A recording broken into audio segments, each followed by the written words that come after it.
India TV YouTube channel को subscribe करें और बेल आइकन दबाएं। ना किसी ने देखी इतनी सटीक भविष्यवाणी। चाल चक्र। नमस्कार, बहुत स्वागत है आपका। आप देख रहे हैं चाल चक्र और मैं हूं आपके साथ शैलेंद्र पांडे। भगवान शिव को जल मात्र अर्पित करने से आप भगवान शिव की अधिकतम कृपा पा सकते हैं। और भगवान शिव को जल के अलावा भी बहुत सारी चीज़ें अर्पित की जाती हैं।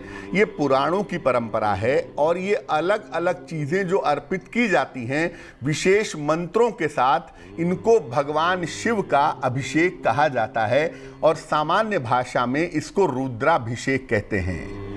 आज हम बात करेंगे भगवान शिव की विशेष पूजा पद्धति के बारे में, जिसका नाम है रुद्राभिषेक।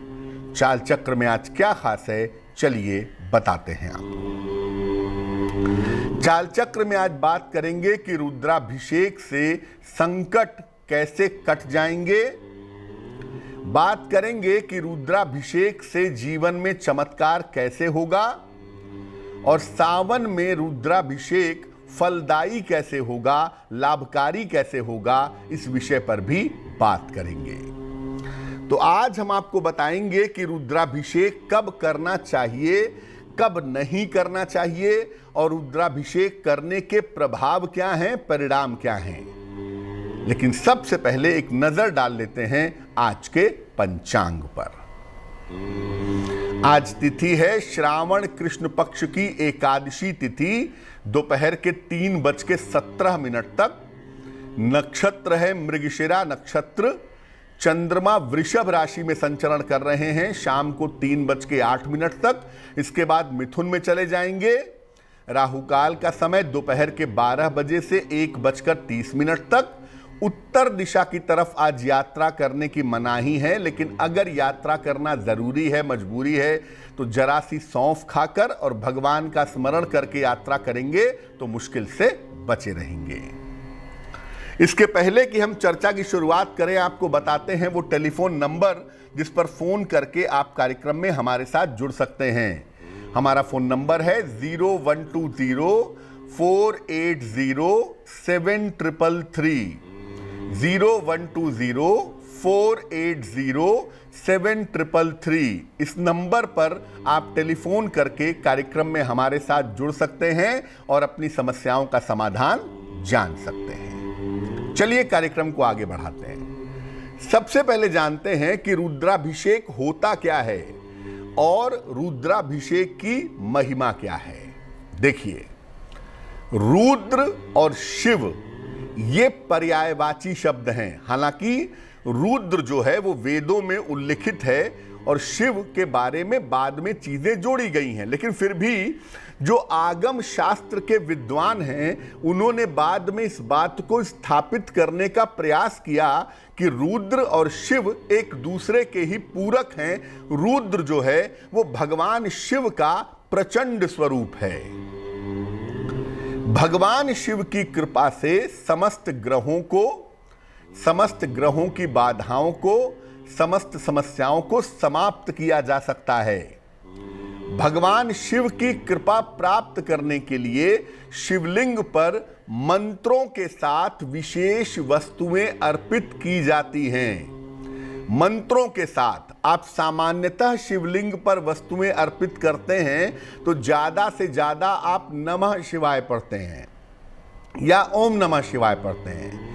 लेकिन जब विशेष मंत्रों के साथ आप शिवलिंग पर वस्तुएं अर्पित करते हैं तो इसे रुद्राभिषेक कहा जाता है। शुक्ल यजुर्वेद के रुद्राष्टाध्यायी के मंत्रों का पाठ किया जाता है। रुद्राभिषेक में जब आप शिवलिंग पर दूध अर्पित करेंगे, गन्ने का रस अर्पित करेंगे, कुशोदक अर्पित करेंगे और उस समय शुक्ल यजुर्वेद के मंत्रों का यानी रुद्राष्टाध्यायी का पाठ होगा तो उसे कहेंगे रुद्राभिषेक।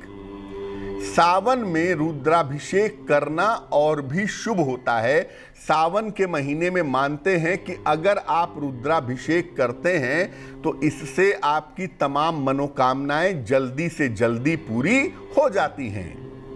सावन में रुद्राभिषेक करना ही चाहिए।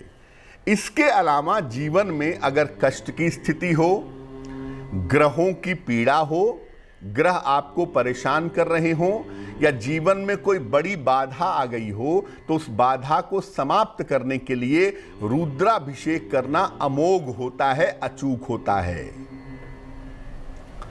ये तो हो गया रुद्राभिषेक होता क्या है। रुद्राभिषेक होता है शिवलिंग के ऊपर। शिवलिंग पर अलग अलग पदार्थ रुद्राष्टाध्यायी के मंत्रों के साथ डाले जाते हैं, जिसे हम रुद्राभिषेक कहते हैं। अब किस प्रकार के शिवलिंग पर रुद्राभिषेक करना चाहिए, शिवलिंग किस तरीके का होना चाहिए? देखिए, मंदिर के शिवलिंग पर रुद्राभिषेक करना काफी उत्तम होता है। मंदिर में जहां भगवान शिव का लिंग स्थापित है, शिवलिंग स्थापित है, वहां पर रुद्राभिषेक करना सर्वोत्तम होता है।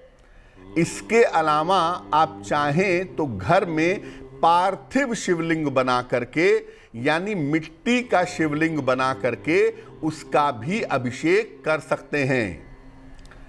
शास्त्र कहता है कि घर से ज्यादा मंदिर में, इससे ज्यादा नदी के तट पर और इससे ज्यादा पर्वतों पर रुद्राभिषेक करना फलदायी होता है। यानी अगर आप पर्वतों पर रुद्राभिषेक करते हैं तो ये सबसे ज्यादा फलदायी माना जाता है। मान लिया आप रुद्राभिषेक करना चाहते हैं और शिवलिंग की व्यवस्था नहीं है, तो शास्त्र यहां तक कहता है कि अपने अंगूठे को, अपने थंब को शिवलिंग मान करके आप उसका भी अभिषेक कर सकते हैं, उसका भी पूजन कर सकते हैं और मंत्रों का पाठ कर सकते हैं। उसके भी उतने ही शुभ परिणाम आपको प्राप्त होंगे। तो मूलतः जो रुद्राभिषेक है वो मंत्रों के साथ करने पर ही प्रभावशाली होता है। उसमें जो सारा खेल है वो दो चीजों का है, कौन सी वस्तु से करेंगे और किन मंत्रों के साथ करेंगे। ये दोनों मिलकर के एक बड़े चमत्कारी, बड़े अद्भुत प्रभाव पैदा करते हैं। अब जानते हैं कि किस चीज से रुद्राभिषेक करने के क्या प्रभाव होते हैं, किस चीज से रुद्राभिषेक करना चाहिए। देखिए, घी की धारा से, गाय के दूध से बने हुए घी से अगर आप रुद्राभिषेक करते हैं तो संतान की प्राप्ति होती है, यानी वंश का विस्तार होता है। इक्षु रस से, इक्षु रस माने गन्ने के रस से अगर आप अभिषेक करते हैं तो इससे मनोकामनाएं पूरी होती हैं।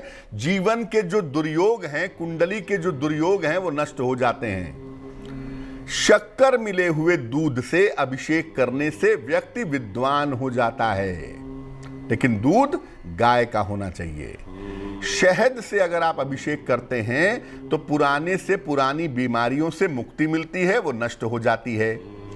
गाय के दूध से, बिना चीनी वाले गाय के दूध से अगर आप अभिषेक करते हैं तो इससे आरोग्य की, अच्छे स्वास्थ्य की प्राप्ति होती है। जल में शक्कर मिलाकर अभिषेक करने से संतान की प्राप्ति सरल हो जाती है। और शिवलिंग का भस्म से भी अभिषेक करते हैं और ऐसा मानते हैं कि भस्म से अभिषेक करने से व्यक्ति मुक्ति और मोक्ष प्राप्त कर लेता है। सरसों के तेल से भी भगवान शिव का अभिषेक होता है, लेकिन ये मारण प्रयोग है, ये सामान्य प्रयोग नहीं है, ये तंत्र का मारण प्रयोग है। सामान्यतः ये प्रयोग नहीं करना चाहिए। जब आप रुद्राभिषेक करते हैं तो आपके लिए जानना जरूरी है कि भगवान शिव का निवास कहाँ है। उनका निवास जब मंगलकारी होता है तभी रुद्राभिषेक करना अच्छा होता है। इसलिए आपको बताते हैं कि कब रुद्राभिषेक आप कर सकते हैं और कब रुद्राभिषेक करना फायदेमंद रहेगा। देखिए, रुद्राभिषेक के लिए भगवान शिव की उपस्थिति देखना अत्यंत आवश्यक है। बिना शिव जी का निवास देखे हुए कभी भी रुद्राभिषेक न करें। अगर गलत निवास पर रुद्राभिषेक किया तो इसके परिणाम खराब हो सकते हैं। और शिव जी का निवास देखना तभी आवश्यक है जब मनोकामना के लिए रुद्राभिषेक किया जा रहा है। अगर आपने केवल भक्ति के लिए रुद्राभिषेक करना है तो उसमें शिव जी का निवास देखने की जरूरत नहीं है। लेकिन अगर मनोकामना है कोई, उसको पूर्ण करने के लिए रुद्राभिषेक करना है, तो शिव जी का निवास देखना जरूरी है। अब कब शिव जी का निवास मंगलकारी होता है, यानी कब रुद्राभिषेक कर सकते हैं? देखिए, हर महीने के शुक्ल पक्ष की द्वितीया, नवमी, कृष्ण पक्ष की प्रतिपदा, अष्टमी और अमावस्या के दिन भगवान शिव माता गौरी के साथ रहते हैं। यह कल्याणकारी उनका वास है। कृष्ण पक्ष की चतुर्थी, एकादशी को, शुक्ल पक्ष की पंचमी और द्वादशी को महादेव कैलाश पर रहते हैं। यह भी मंगलकारी निवास है। कृष्ण पक्ष की पंचमी और द्वादशी को, शुक्ल पक्ष की षष्ठी और त्रयोदशी को शिव जी नंदी पर सवार होकर संपूर्ण विश्व पर भ्रमण करते हैं। यह भी मंगलकारी है। इन तिथियों में भगवान शिव का निवास मंगलकारी होता है, जिसमें आप आसानी से रुद्राभिषेक कर सकते हैं। अब कब शिव जी का निवास अनिष्टकारी होता है, कब रुद्राभिषेक नहीं कर सकते? कृष्ण पक्ष की सप्तमी, चतुर्दशी, शुक्ल पक्ष की प्रतिपदा, अष्टमी और पूर्णिमा में भगवान शिव स्मशान में समाधि में रहते हैं। आप रुद्राभिषेक नहीं कर सकते। कृष्ण पक्ष की द्वितीया, नवमी, शुक्ल पक्ष की तृतीया और दशमी महादेव देवताओं की सभा में उनकी समस्याएं सुनते हैं। आप इन तिथियों को रुद्राभिषेक नहीं कर सकते। कृष्ण पक्ष की तृतीया, दशमी, शुक्ल पक्ष की चतुर्थी और एकादशी को भगवान नटराज क्रीड़ारत रहते हैं। इसमें भी रुद्राभिषेक नहीं कर सकते। कृष्ण पक्ष की षष्ठी, त्रयोदशी, शुक्ल पक्ष की सप्तमी और चतुर्दशी को भगवान शिव भोजन करते हैं। इन तिथियों में भी रुद्राभिषेक नहीं कर सकते। लेकिन एक बात जाने रहिए, अगर कामना से रुद्राभिषेक करना है तब आपको तिथियों को देखना होगा। अगर आप केवल भक्ति के लिए रुद्राभिषेक करना चाहते हैं, केवल भगवान शिव की कृपा के लिए रुद्राभिषेक करना चाहते हैं, तो उसमें तिथियों का विचार करने की आवश्यकता नहीं है। अब आपको फिर से बताते हैं कि कब तिथियों का विचार नहीं किया जाना चाहिए, कब आप बिना तिथि को सोचे समझे भी रुद्राभिषेक कर सकते हैं। महीने में शिवरात्रि आती है। शिवरात्रि पर बिना तिथि का विचार किए हुए रुद्राभिषेक कर सकते हैं। प्रदोष पर बिना तिथि का विचार किए हुए रुद्राभिषेक कर सकते हैं। सावन के सोमवार को बिना तिथि का विचार किए हुए रुद्राभिषेक कर सकते हैं। किसी भगवान शिव के सिद्ध पीठ पर या ज्योतिर्लिंग के क्षेत्र में शिव के निवास का विचार करने की आवश्यकता नहीं होती। ये जगह जो है, ये तमाम जगह और स्थान और समय हमेशा मंगलकारी होता है। यहाँ पर आपको तिथियों का, निवास का विचार करने की जरूरत नहीं है। जैसे अभी सावन का महीना चल रहा है, सावन में सोमवार बाकी हैं, तो सावन में 2 सोमवार बाकी हैं। आप इन सोमवार को आंख मूंद करके रुद्राभिषेक कर सकते हैं। उसके अलावा किसी ज्योतिर्लिंग पे जाते हैं या भगवान शिव के ऐसे मंदिर में जाते हैं जो सिद्ध पीठ हो, जिसकी बड़ी मान्यता हो, तो वहां पे आप कभी भी रुद्राभिषेक कर सकते हैं। उसके लिए किसी नियम का पालन करने की आवश्यकता नहीं है। वक्त एक छोटे से ब्रेक का है, लेकिन ब्रेक पर जाने के पहले जान लेते हैं कि आज की जिज्ञासा क्या है। आज की जिज्ञासा है कि तंत्र शास्त्र किसकी वाणी और कृपा से प्रकट हुआ। लोग तंत्र को बुरा समझते हैं, ये समझते हैं कि तंत्र बहुत खराब चीज है, लेकिन तंत्र शास्त्र जिस देवता ने दिया है, जिस स्वरूप में दिया है, वो अद्भुत है। किनकी वाणी से प्रकट हुआ, क्यों प्रकट हुआ, इस पर बात करेंगे एक छोटे से ब्रेक के बाद।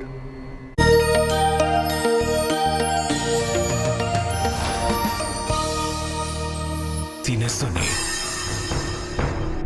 ना किसी ने देखी इतनी सटीक भविष्यवाणी। चाल चक्र। स्वागत है आपका ब्रेक के बाद। ब्रेक पर जाने के पहले हम आपको रुद्राभिषेक की महिमा बता रहे थे। इस समय अनीशा श्रीवास्तव हमारे साथ जुड़ी हैं हावड़ा पश्चिम बंगाल से। उनसे बात करते हैं। अनीशा बताइए। हेलो जी बताएं। जी पंडित जी नमस्ते। जी नमस्कार। मेरा नाम अनीशा है, मैं हावड़ा से बात कर रही हूँ। जी। मुझे अपने बारे में पूछना है पंडित जी, मेरा फ्यूचर के बारे में। जन्म मेरा तारीख बताइए। डेट ऑफ बर्थ है 16 जुलाई 2000 और मेरा मतलब टाइमिंग है 1:26 दोपहर में। कहाँ पे जन्म हुआ है? हावड़ा में जन्म हुआ है। क्या प्रश्न है अनीशा आपका? मेरे को मेरे फ्यूचर के बारे में जानना है। मतलब अभी मैं MBA का प्रिपरेशन कर रही हूँ और अभी ग्रेजुएशन कर रही हूँ, लास्ट ईयर में आने वाली हूँ। तो मतलब मेरा जॉब कैसा रहेगा, आगे का पूरा लाइफ के बारे में जानना है पंडित। अनीशा आपकी कुंडली हमारे पास बनती है तुला लग्न की और आपकी राशि बनती है धनु राशि। महादशा आपकी मंगल की चल रही है इस समय और अंतरदशा आपकी इस समय चल रही है शुक्र की। देखो, पहली बात यह है कि ये कुंडली मैनेजमेंट की पढ़ाई के लिए बहुत ही अच्छी कुंडली है। अगर आपने मैनेजमेंट की पढ़ाई का निर्णय लिया है तो ये निर्णय आपके लिए बिल्कुल ठीक है। भविष्य में बैंकिंग सेक्टर में या फाइनेंस के सेक्टर में आपके जाने की बेहतरीन संभावनाएं बनती हैं और उसमें बहुत अच्छा करियर आप बना पाएंगी। आपकी कुंडली में करियर को लेकर के, धन को लेकर के कोई खास समस्या नहीं है। दो बातों का आपको ध्यान रखना होगा। एक तो जब भी विवाह का निर्णय लिया जाए कुंडली मिला करके सोच समझ के विवाह का निर्णय लें, और दूसरा अपने स्वास्थ्य का, खास तौर से अपनी आँखों का और अपने पेट का अगर आप ध्यान रखें तो आपके लिए बेहतर होगा। अब आपका करियर बेहतर हो जाए, जीवन में आपको सफलता मिल सके, इसके लिए एक पन्ना बनवा करके आप जरूर पहन लें। एक पन्ना नाम का रत्न वजन में 6 से 8 रत्ती चांदी या सोने की अंगूठी में, दाहिने हाथ की सबसे छोटी उंगली में, बुधवार की शाम को पन्ना पहने और नित्य प्रातः सूर्य भगवान को अगर आप जल चढ़ाएं तो आपके लिए बहुत शुभ होगा। वक्त एक और छोटे से ब्रेक का हो गया है और ब्रेक के बाद वापस आएंगे तो बात आपके राशियों की करेंगे, आपके प्रश्न का उत्तर देंगे और समाधान करेंगे आपकी जिज्ञासा का।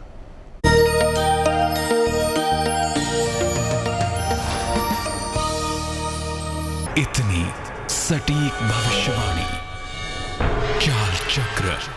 स्वागत है आपका ब्रेक के बाद। ब्रेक पर जाने के पहले हम आपके प्रश्नों के उत्तर दे रहे थे और आपको बता रहे थे रुद्राभिषेक की महिमा के बारे में। अब हम बात करेंगे आपके राशियों की, आपके प्रश्नों के उत्तर भी देंगे, लेकिन उसके पहले स्वस्थ रहने के सरल उपाय निरोगी भव में। रात में भोजन करने के बाद कम से कम 5 मिनट तक वज्रासन में बैठें। अगर आप ऐसा नियमित रूप से करें तो खाना अच्छी तरह से पचेगा और आपका मोटापा इससे कम होना शुरू हो जाएगा। चलिए राशियों के सिलसिले की शुरुआत करते हैं। सबसे पहले मेष राशि। मेष राशि, धन का लाभ होता हुआ आज के दिन दिख रहा है। यात्रा के योग भी आपके लिए बने हुए हैं और परिवार में खुशहाली आएगी। शुभ रंग होगा नारंगी और भाग्य साथ निभाएगा 80%। वृषभ राशि, वैवाहिक जीवन में सुधार होगा। नौकरी में आपके बेहतरी होगी। इसके अलावा नए काम की शुरुआत इस समय हो सकती है। शुभ रंग होगा सफेद और भाग्य होगा 90%। मिथुन राशि, दौड़ भाग काफी ज्यादा रहेगी आज के दिन। स्वास्थ्य का थोड़ा ध्यान बनाए रखिएगा। परिवार का सहयोग हालांकि आपके साथ बना रहेगा।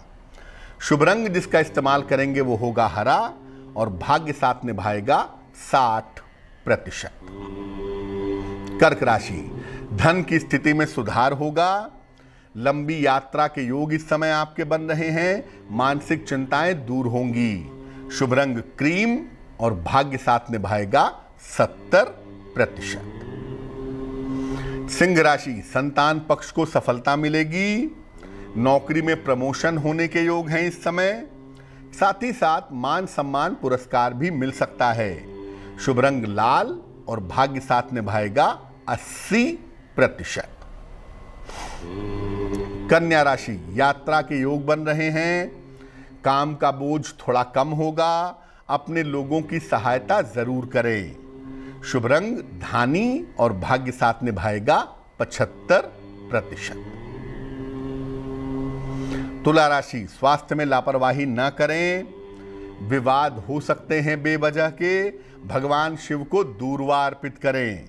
शुभ रंग क्रीम और भाग्य साथ निभाएगा आपका लगभग 60%। वृश्चिक राशि, करियर की तमाम समस्याएं आज हल होती हुई दिखाई दे रही हैं, संपत्ति का अर्जन होता दिख रहा है, बदलाव के लिए तैयार रहें। शुभ रंग लाल और भाग्य होगा 70%। धनु राशि, करियर में आज के दिन मेहनत करनी होगी, शांति बनाए रखेंगे परिवार के मामलों में, वाहन आज सावधानी से चलाएंगे। शुभ रंग होगा आपका पीला और भाग्य होगा 65%। मकर राशि, स्वास्थ्य आपका अच्छा रहेगा, समस्याएं आपकी कम होंगी, काम में किसी तरह की लापरवाही ना करें। शुभ रंग नीला और भाग्य साथ निभाएगा 75%। कुंभ राशि, बेवजह के तनाव से बचाव करें, चोट चपेट से बचें, भगवान शिव को बेलपत्र अर्पित करें। शुभ रंग फिरोजी और भाग्य साथ निभाएगा 60%। मीन राशि, परिवार में खुशहाली आएगी, आर्थिक रूप से स्थितियां बेहतर होंगी आपकी, यात्रा के योग बन रहे हैं। शुभ रंग गुलाबी और भाग्य साथ निभाएगा 70%। इस बीच एक दर्शक जुड़ रहे हैं हमारे साथ, हरीश जी हैं उज्जैन से, उनसे बात करते हैं। हरीश जी बताइए। नमस्कार, प्रणाम गुरुजी। जी नमस्कार, प्रणाम। गुरुजी, मेरा जन्म है 20 अक्टूबर 1992 का। समय बताइए। समय दोपहर 2:12, जन्म स्थान है अहमदाबाद। पूछिए क्या सवाल है हरीश जी। सर गुरुजी, मेरा शादी ब्याह वगैरह का वो योग नहीं बन पा रहा है, और मेरे करियर में भी सर थोड़ी दिक्कतें आ रही हैं। मैं एक फार्मास्यूटिकल कंपनी में जॉब करता हूँ, जहाँ मुझे परेशान अफसरों द्वारा किया जा रहा है सर। और दूसरी समस्या ये है सर कि मुझे थोड़ी शराब की लत लग गई है। अच्छा, कुंडली हरीश जी आपकी बनती है मकर लग्न की और आपकी राशि बनती है कर्क राशि। चंद्रमा जो है वो शनि से आस्पेक्टेड है, हालांकि मकर लग्न में एक राजयोग भी इसको कह सकते हैं, लेकिन फिर भी शनि चंद्र का संबंध नशा पैदा करता है, शनि चंद्र का संबंध डिप्रेशन पैदा करता है, और शनि चंद्र का संबंध तनाव की स्थितियां भी दिखाता है। सप्तम भाव में चंद्र या बृहस्पति का पाया जाना विवाह में विलंब का कारण भी बनता है, और वैवाहिक जीवन में इसकी वजह से दिक्कतें भी होती हैं। अभी अगर हम ज्योतिष के लिहाज से बात करें तो अगले साल आपका विवाह होने की संभावना है। जून से लेकर दिसंबर तक का जो समय होगा 2022 में, इसमें आपका विवाह होगा, और विवाहिक हो जाने के बाद, विवाह हो जाने के बाद आप जीवन में ज़्यादा उन्नति कर पाएंगे, पहली बात। दूसरी बात यह है कि अभी आप नौकरी करिए, फार्मास्यूटिकल्स की नौकरी आपके लिए ठीक है। कम से कम 2 साल 2021 और 22 में आप नौकरी करें। 2023 से आप व्यवसाय में जा सकते हैं, और अगर आप दवाइयों का, खाने पीने की चीज़ों का, जल यानी लिक्विड से संबंधित चीज़ों का अगर आप व्यवसाय करते हैं, 2023 से इसकी शुरुआत करते हैं, तो वो आपके लिए बहुत अच्छा रहेगा। क्या करना चाहिए? एक ओपल नाम का रत्न, लगभग 10-12 रत्ती का ओपल चांदी की अंगूठी में दाहिने हाथ की तर्जनी उंगली में शुक्रवार की शाम को आपको धारण करना चाहिए। एक ओपल बनवा करके आप पहन लें, वो आपके लिए बेहतर होगा। रोज सुबह सूर्य भगवान को जल चढ़ाएं, और सुबह शाम दोनों समय 108 बार नमः शिवाय का जप करें, तो इससे आपके जीवन की स्थितियों में सुधार होना शुरू हो जाएगा। एक और दर्शक हमारे साथ जुड़ रहे हैं, जितेंद्र कुमार जी हैं भिलाई से, उनसे बात करते हैं। जितेंद्र कुमार जी बताइए। नमस्कार पंडित जी, मेरा नाम जितेंद्र कुमार है। जी नमस्कार। जी नमस्कार पंडित जी। मेरा जन्म 7/4/1991 है। समय बताइए जितेंद्र भाई। समय पंडित जी मेरे को एकदम कंफर्म नहीं है समय क्या है।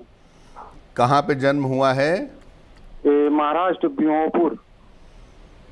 पूछिए क्या प्रश्न है। पंडित जी मैं मतलब कौन सा काम करना चाहूँ, कौन से काम के लिए। मैं इंटीरियर डिजाइनिंग कर रहा था, बीच में मैंने छोड़ दिया। उसमें मेरा काम कुछ सफल हुआ नहीं है, कर्जा और बढ़ गया और बहुत काफी स्थिति बड़ी खराब है। चूंकि जन्म का समय आपने नहीं बताया है तो हम सूर्य लग्न और चंद्र लग्न देखेंगे। सूर्य लग्न आपका मीन लग्न है और चंद्र लग्न आपका धनु लग्न है। बृहस्पति इस कुंडली का लीडिंग प्लेनेट है, उच्च राशि में बैठा है, कर्क राशि में expected by Saturn. Interior designing का काम आपके लिए बहुत अच्छा नहीं है। इस कुंडली में नौकरी अभी करने का प्रयास करना चाहिए। नौकरी अगर इंटीरियर डिजाइनिंग के क्षेत्र में आपको मिल जाए, या नौकरी रियल एस्टेट के क्षेत्र में आपको मिल जाए, या नौकरी खाने पीने से संबंधित क्षेत्र में आपको मिल जाए, तो वो नौकरी आप फिलहाल कर लीजिए। जुलाई 2022 के बाद आपको व्यवसाय में जाने का प्रयास करना चाहिए। जुलाई 2022 के बाद अगर आप व्यवसाय की तरफ जाएं तो ये आपके लिए बहुत सुंदर होगा। दूसरी बात यह है कि बृहस्पति प्रधान कुंडली है, तो रोज सवेरे जल में जरा सी हल्दी मिला करके सूर्य भगवान को जल चढ़ाएं तो ये आपके लिए बहुत अच्छा रहेगा।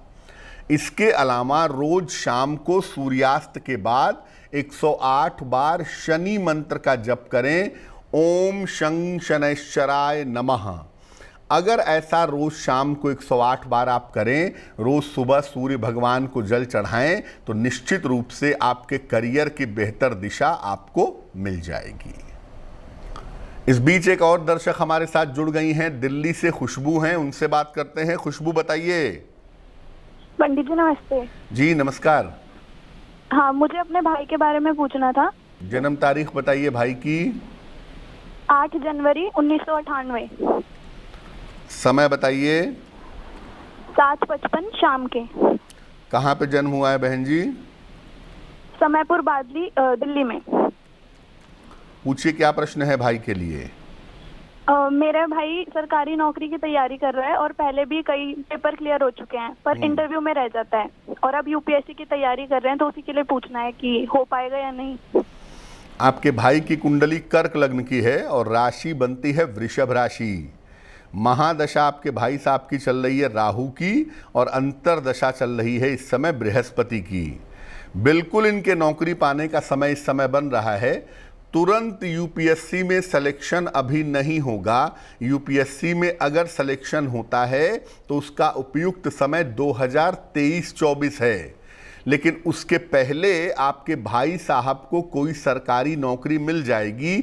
2022 में इनके सरकारी नौकरी मिल जाने की संभावना इस कुंडली में बन रही है, पहली बात।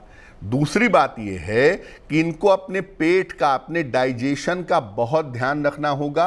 स्वास्थ्य को लेके पेट में दिक्कतें हो सकती हैं, और मानसिक रूप से तनाव ना हो, डिप्रेशन, फ्रस्ट्रेशन ना हो, तो इनको मन से हमेशा बूस्टअप करने का, मन से हमेशा मजबूत करने का प्रयास अगर करते रहिए तो बहुत अच्छा होगा। अपने भाई साहब को एक देसी मूंगा वजन में 10-12 रत्ती तांबे या सोने की अंगूठी में दाहिने हाथ की अनामिका अंगुली में मंगलवार को सवेरे अगर आप पहनाती हैं तो इनके लिए बहुत अच्छा रहेगा। एक और दर्शक हमारे साथ जुड़ गए हैं, जेपी शर्मा जी हैं मेरठ से, उनसे बात करते हैं। शर्मा जी बताइए। पंडित जी नमस्कार। जी नमस्कार। पंडित जी मेरे पुत्र की जन्म तिथि है 19 जनवरी 1989। समय बताइए। 11:20 रात्रि। कहाँ पे जन्म हुआ है? स्थान मुरादाबाद।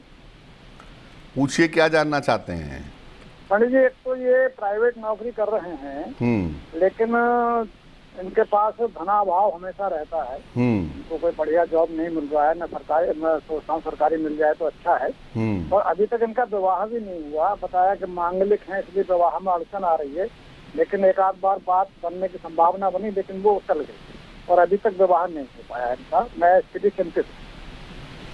कुंडली इनकी कन्या लग्न की है और राशि इनकी बनती है मिथुन राशि। महादशा इस समय शनि की चल रही है और अंतरदशा इनकी बुध की चल रही है। पहली बात यह है कि इनकी शादी अगले साल होगी। अगले साल अप्रैल से लेकर नवंबर तक का जो समय है उसमें इनके विवाह हो जाने के योग बनते हैं, तब तक थोड़ा इंतज़ार करना होगा।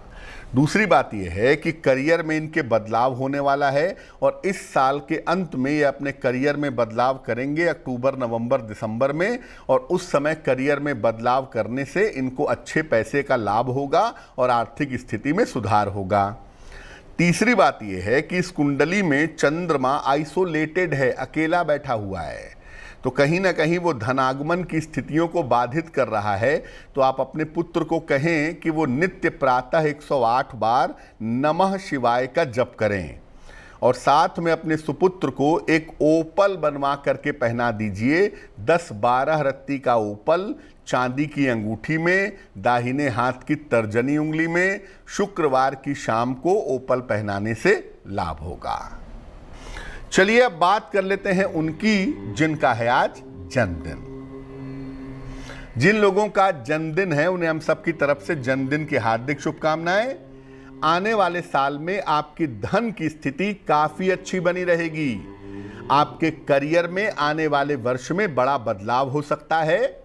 सेहत में थोड़ी समस्याएं आपके लिए इस साल में दिख रही हैं और इस साल अपने अलावा परिवार के बड़े बुजुर्गों के स्वास्थ्य का भी ध्यान रखिएगा। क्या करेंगे इस साल? पूरे साल भगवान शिव के मंत्र का जप करें, नमः शिवाय का, तो आपके लिए बहुत अच्छा होगा। चलिए अब जान लेते हैं आज की जिज्ञासा और इसका समाधान। आज की जिज्ञासा है कि तंत्र शास्त्र किसकी वाणी और कृपा से प्रकट हुआ? देखिए, तंत्र शास्त्र जो है ये भगवान शिव ने मां पार्वती को जो उपदेश दिया उसे आगम कहा जाता है। भगवान शिव ने अपने दक्षिण मुख से मां पार्वती को जिस शास्त्र का ज्ञान दिया वो तंत्र शास्त्र है। भगवान शिव ही तंत्र शास्त्र के अधिपति हैं, लेकिन भगवान शिव ने तंत्र की शक्तियां वापस ले ली हैं। बिना शिव की कृपा के आप तंत्र शास्त्र का सटीक प्रयोग नहीं कर सकते। चलिए अब जान लेते हैं आज का शुभ पहर क्या है। आज का शुभ पहर है शाम को 7:30 से रात के 9 बजे तक। इस समय में भगवान विष्णु और भगवान शिव दोनों की आराधना करिए। कामिका एकादशी है आज, इससे आपके पापों का प्रायश्चित होगा, लेकिन करेंगे शुभ पहर में ही और वो समय होगा शाम को 7:30 से रात के 9 बजे के बीच में। तो आज के लिए चाल चक्र में बस इतना ही। स्वस्थ रहिए, प्रसन्न रहिए, अपना बहुत ध्यान रखिए। मुझे दीजिए इजाजत। देश और दुनिया की तमाम खबरों के लिए देखते रहिए तेज। नमस्कार।